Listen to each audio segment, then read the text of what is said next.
Hi, everyone. Welcome back to So Who Are You Really? Real Life Spirituality. I'm Chris Lanning, and again, I'm joined by our hosts, Jody Lemieux and Bryan Winston. Hey, guys, welcome back. Hi, Chris. So, one episode last series, Bryan was talking about how in dealing with conflict with other people, a great way to handle that was to express kindness to them, love, and acceptance. And I kind of wanted to explore that a little bit more. So, Bryan, how would you, I guess, I've said that, but can you think of an example when somebody, you're in conflict with them, how you would express that kindness, that love and acceptance, and what benefits you might see by doing that? I mean, first, I want to say it's not always easy. I don't want to pretend that dealing with difficult people or aggressive people or, people who don't have your best interests in mind or people that are out to hurt you or, whatever the case is, whatever your challenge is. I want to say that this is like some easy thing that you're going to do from the beginning. This is a big part of the practice, is coming from the place of being annoyed, being triggered, or whatever word we want to use for that, being angered, being annoyed, maybe even being attacked, right? That there's a challenge that we're presented with, right? And it's not always an easy challenge to overcome. So I want to first say that, and I think that's the first level of is accepting that as for what it is. I'm triggered, I'm angry, I'm frustrated, I'm annoyed, I'm offended, whatever those things are is where it starts. But then we talked about awareness. We've been talking about awareness and intentionality. And I think the next level, but beyond reacting to it, is to be curious, maybe for a moment, or even taking a moment, and then maybe curiosity comes, and then again, this is our practice. So we're like starting to think about what it may be like for that person, right? The curiosity of, I wonder what would make me say that. I wonder what this person is going through. I know how I'm feeling now. I wonder how this person is feeling, what they're going through. I think that it comes back to being in acceptance and to being curious instead of just being purely reactive. I think that's where it starts. And in the long run, even though it may be challenging in the long run, it's just a more pleasurable path to be on when we start to be compassionate towards people, and no matter how they show up to us. I think that's where I'd like to be, is to start to be compassionate no matter how people show up to me. So I know I've said a lot. I'm curious to hear what Jody's thinking about it. Yeah, I was going to actually ask that of Jody. So Bryan mentioned being, in times when people are triggered, or, let's say we're triggered. Somebody says or does something that really causes a great deal of emotion around that. What is that first step on dealing with that emotion so that we can get to that place of kindness, love, and acceptance? Great question. It's a great question because I believe Bryan answered it for us. If we had heard, when we were listening to the way Bryan was describing it, he first brought us through the different levels of it. You're experiencing a challenge. You're experiencing this energy of emotions coming towards you. And as Bryan so beautifully said, it's being curious about it. Bring it to a level of curiosity rather than seeing it coming to you, saying, I wonder what this message is telling me. So when you become curious and aware, you can shift the energy coming towards you by simply labeling it, rather than labeling it, simply by identifying it. There's the word. By identifying what's coming and being curious around it as to, what is this lesson here for me? And then you can shift it because you're observing it rather than taking the energy on. And when you become an observer of the energy, you're like, oh, this is what this is. Okay, I'm going to, in turn, send love and forgiveness rather than sending the energy, amplifying it with the same energy back. You can dissipate the energy by sending love.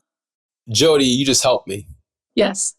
when we first got on the call today, you were like, "How are you?" And I was like, "I'm good." And I was like, "You know what? To be honest, I'm a little annoyed." And we started talking about my health insurance journey today, and I was kind of telling you about how I was annoyed and how I was really irritated with the way the system works. And I didn't go into detail, but I had some challenging times this morning, and even listening to you talk about looking at it objectively and with curiosity, and then looking to appreciate the challenge that I had this morning and what it told me. And and if I could look into it, it's like, well, what is this challenge telling me? And in what ways is it drawing me or bringing me to improve, right? Like, what is it saying? Like, so that's really helpful to think about. Like, if I think about this morning, like, what is it saying? It's saying that maybe I can improve my story around money, or improve my story around the healthcare system, or improve my story around, like, there's so much that could be improved there and helped if I really take a look at it. So that was really helpful to hear you kind of break that down. So the real question I was asking you, Jody, which, is between that point when we are triggered and we have enough of our self-composure back to be able to ask that question of curiosity. How do we interrupt that emotion? Great question. You're talking about interrupters such as going into music, going into dance, being playful. Chris and I had a beautiful conversation around pattern disruptors. What do we do when we're in a place where we're stuck in a pattern of annoyance, or we're stuck in a pattern of frustration, or this energy we're holding on to? How do we let it go? And it's playfulness. I notice for me, music, songs will just come in and interrupt me, and I'll start to laugh. And sometimes laughter is one way to dissipate energy. Another way is to simply, as I said, break out into song. So laughter and singing are two ways to break up the energy. Because when you're in this hold of emotions, your intuition shuts off. And so your problem solving also shuts off. And so you're holding on to this irritation and frustration. And I know for me, I feel dumb. I feel stupid because my intuition shuts off. And so when I'm looking for a solution is other than there. So when I let go of this annoyance and anger through playfulness, singing, dancing, humming, whatever it is that interrupts, that works for you, singing works for me, my intuition kicks in and I have the answer to the solution. Or the solution to the answer. The solution comes through. It's a solution to the answer of redundancy. You know what? Wow, you're really teaching today, Jody. Because it brought up for me, like, music, how important music can be. Like, and you talked about humming, so like producing in yourself music, and or maybe listening to music. I think bringing in that vibration of music can be really, really helpful. I remember, I was talking to a friend of mine. He was, so heavy metal music, right? And a lot of what I've learned is actually not helpful, right? It's not good for us, like that drive. But on the other end, I think that if you're in a place of anger, or if you're in a place of frustration, or if you're even a place of sadness, that especially if you're in sadness and you hear something aggressive, it's actually a higher energy, right? So there's actually a place for even that. Like, maybe it's violent music, maybe it's aggressive music, maybe there's even a place for that, where that's helpful to have that vibration, because it's a higher vibration. So really using those higher vibrations of sound and music can really be helpful. And thank you for sharing that today. I think that's really, really helpful for people. It's a very practical thing. I'm not feeling great. Well, put on a song, start to hum, maybe start to, put on something that feels good for you at that point. I think it's a really great tool that we have at our disposal. So there you heard it. Banging your head helps. Yeah, metaphorically banging your head, not listen to physically Slayer, banging your head. Metallica or Megadeth if you're not feeling great. But because we kind of had a debate. We had kind of a little debate about it. And I was like, because my thing at the time was I was being very, as much as I loved some of that music, I was like, it's not good for you. And he was like, well, what if you're sad, or what if you're, now it feels good for me to put that music on. And it's like, oh, maybe there's a place for that. Maybe we don't want to stay in that energy, or we don't want to stay in that energy, but even that aggressive energy could be really helpful for someone. So yeah, music is a cool thing, I guess, like that. But it can be good and bad. I know that, like, one of my favorite singers is Diana Krall. She's like a jazz pianist singer. There's some nights I'm out, I've got stuff going on in my head, and I'll start listening to it. And then I get sad because sometimes the music is just kind of slow and melancholy. And I'm like, I can't do this. This is putting me in a place where I don't need to be. So yeah, you have to have, I guess it's the right mood and the right time is the key thing there. Yeah, it doesn't, at that point, it doesn't resonate with you. Right? I always go to the Muppets. What do you mean, Jody? Tell me more. We're going to have to end it with this, right? Yes. So the Muppets are always a fun place to be. They're playful. They're these amazing characters who just bring joy and enthusiasm. And when you're in a state of enthusiasm, you're in what's considered entheos, which means with God. And so when you're in this vibration of enthusiasm, I always think of the Muppets. And it gets me moving. It moves my body, and it moves the energy. Sing it for us?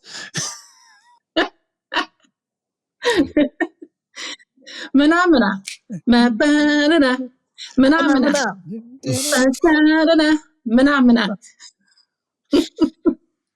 That's awesome. All right. So we'll kind of summarize what we were talking about on this episode. So Bryan was talking about when you're triggered.